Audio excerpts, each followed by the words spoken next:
Olá meus amigos, tudo bem com vocês? Espero que sim, sejam muito bem-vindos a mais um vídeo informativo aqui do nosso canal INSS Notícias Previdenciárias. Vamos falar hoje nesse vídeo sobre um assunto super importante, que é como que você obtém, foi me perguntado isso há poucos dias aí nos comentários dos últimos vídeos, como que se chega ao valor, o valor do cálculo do auxílio doença. Claro que isso varia de acordo com o que a pessoa ganha, tá? Mas existe um cálculo aí. Então é importante saber, meus amigos, que a gente tem que analisar, para que vocês fiquem sabendo, que antes da reforma da Previdência, utilizava-se um determinado cálculo, e após a reforma, que não trouxe praticamente benefício nenhum para ninguém, talvez para o governo, então, e após a reforma, esse cálculo mudou, trazendo prejuízos para o segurado que precisa retirar o auxílio doença. Mas vamos entender direitinho aí como é que funciona esse cálculo, tá bom?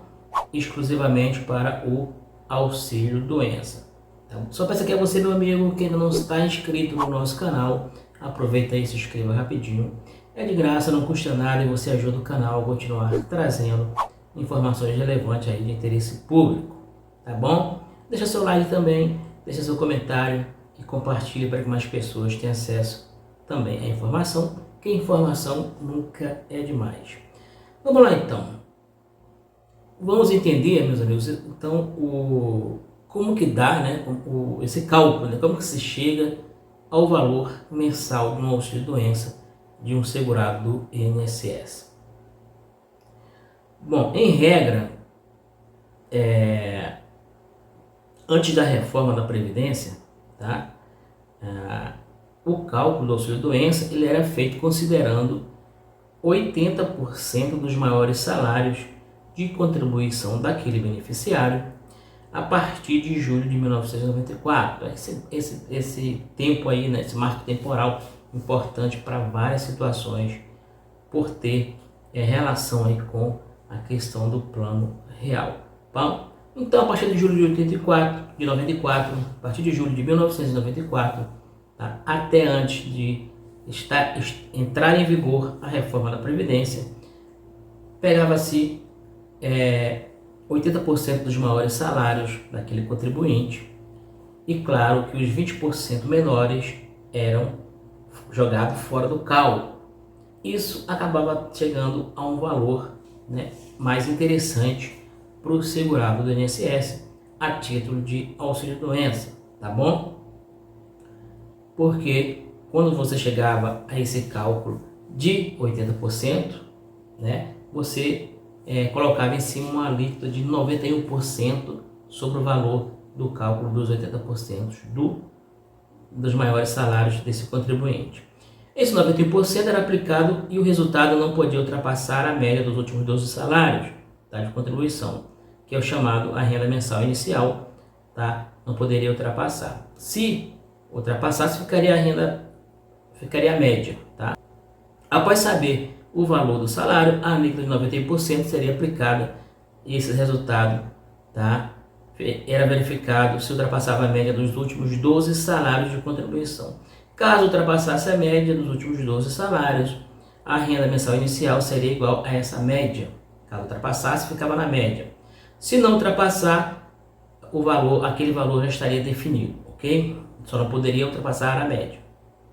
Bom, e como ficou pós-reforma? Bom, pós-reforma, meu amigo, vamos lá. Pós a reforma da Previdência, o que ficou decidido? Aliás, ele vai considerar 100%, não mais 80%, mais de todos os salários de contribuição daquele contribuinte, Por quê? Aí, claro que geralmente em regra, existem exceções, tudo na vida tem exceções, mas em regra, todo mundo começa a trabalhar com um salário menor, aquele salário inicial, tá?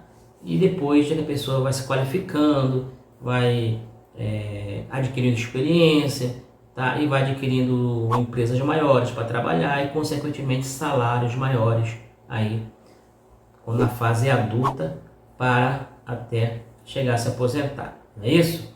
Então, quando ele pega 100%, ele também agora pega todos os seus salários iniciais, seus salários menores, lá no início da sua carreira profissional.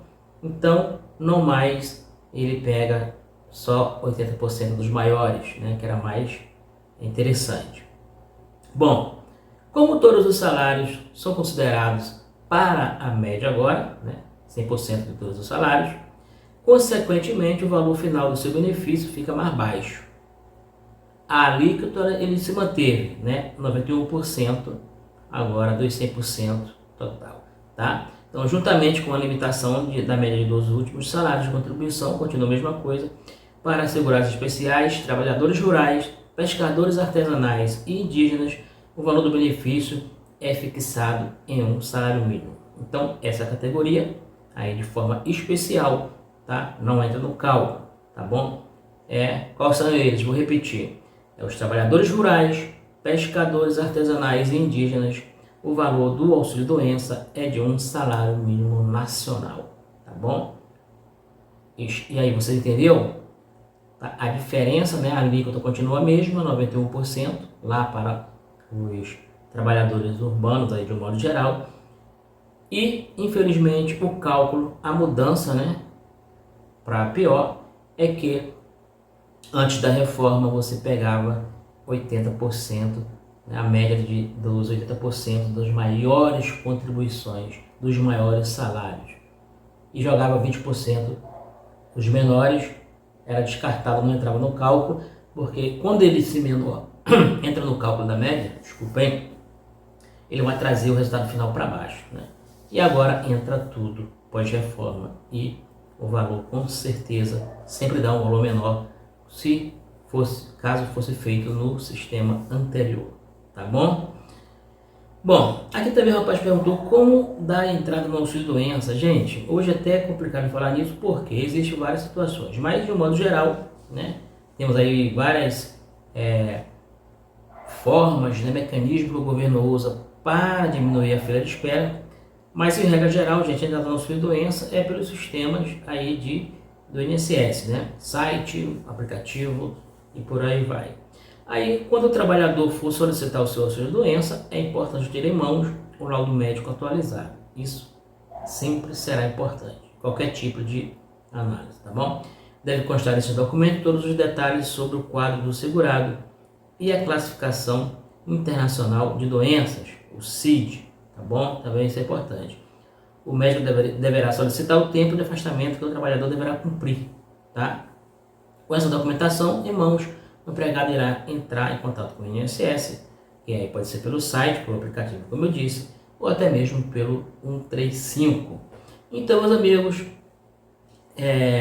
essa forma aí de dar entrada no requerimento, às vezes sofre algumas alterações, né? Basta ser uma portaria pelo INSS para, bom, agora vai ser dessa forma, aí depois baixa outra portaria, vai mudar assim, mas de um modo geral é isso, tá bom?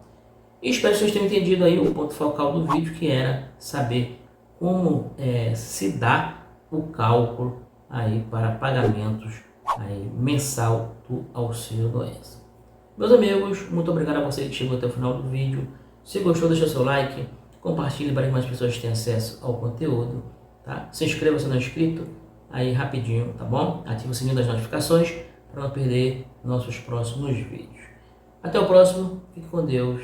Estamos juntos.